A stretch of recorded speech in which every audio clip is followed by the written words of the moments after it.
ನನಗೆ ಈಗ ಸಮಾಧಾನ ಆಯ್ತು. ನೀನಾಗ್ಲೇ ಅವಳು ವಾಂತಿ ಮಾಡ್ಕೊಂಡ್ಲು, ಅವಳು ಹಾಸ್ಪಿಟಲ್ ಕರ್ಕೊಂಡು ಹೋಗಿದ್ದಾರೆ ಅಂತ ಹೇಳ್ದಾಗಿಂದ ನನ್ ಮನ್ಸು ಒಳ್ಳೆ ನೀರಿಂದ ಆಚೆ ತೆಗ್ದಿರೋ ಮೀನಿನ ತರ ಒದ್ದಾಡ್ತಾ ಇತ್ತು. ಈಗ ಕಂಟ್ರೋಲಿಗೆ ಬಂತು.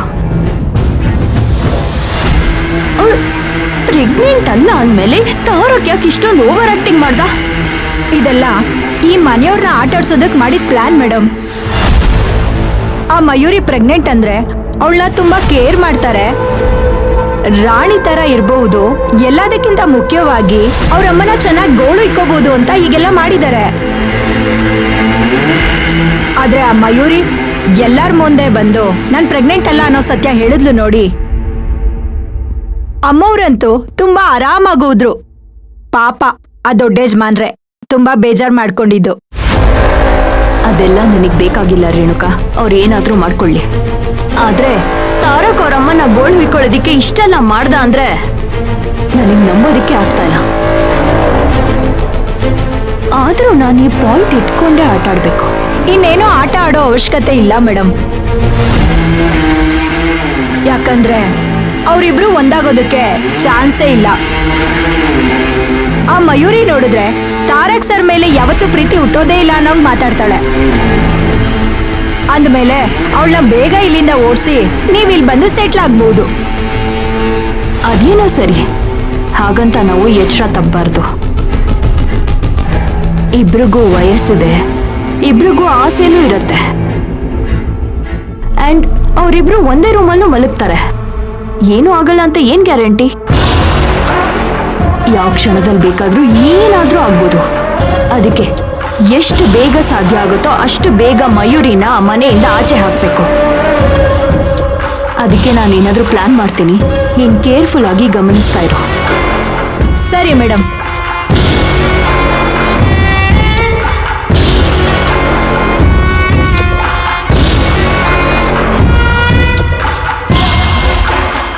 ಸತ್ಯ, ನಾನು ಅನ್ಕೊಂಡ ಹಾಗೆ ಅವಳು ಪ್ರೆಗ್ನೆಂಟ್ ಆಗಿಲ್ಲ.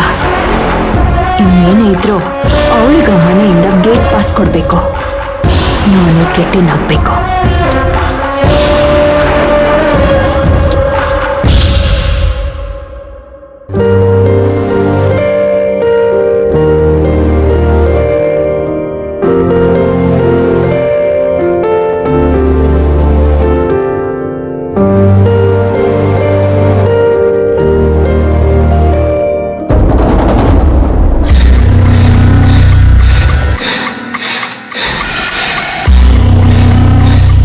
ನನಗೆ ಊಟ ಬಡಿಸೋದಕ್ಕೆ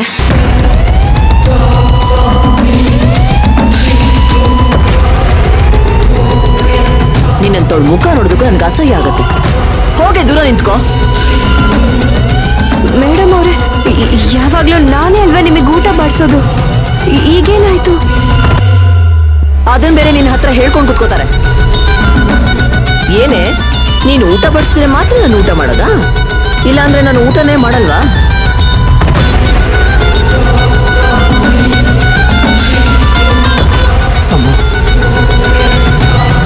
ಊಟ ಮಾಡ್ಬೇಕಾದ್ರೆ ಇಷ್ಟೊಂದು ಕೋಪ ಮಾಡ್ಕೋಬಾರ್ದು. ತಿಂದಿದ್ದು ಮೈಗೆ ಹತ್ತಲ್ಲ. ಇವಳು ಮುಖ ನೋಡ್ಕೊಂಡು ಹೇಗ್ರಿ ತಿನ್ನೋದಕ್ಕಾಗತ್ತೆ? ನಮ್ಮ ಮನೆಗೆ ಒಕ್ಕಿಸ್ಕೊಂಡ್ರು ಅನಿಷ್ಟ ಇವಳು.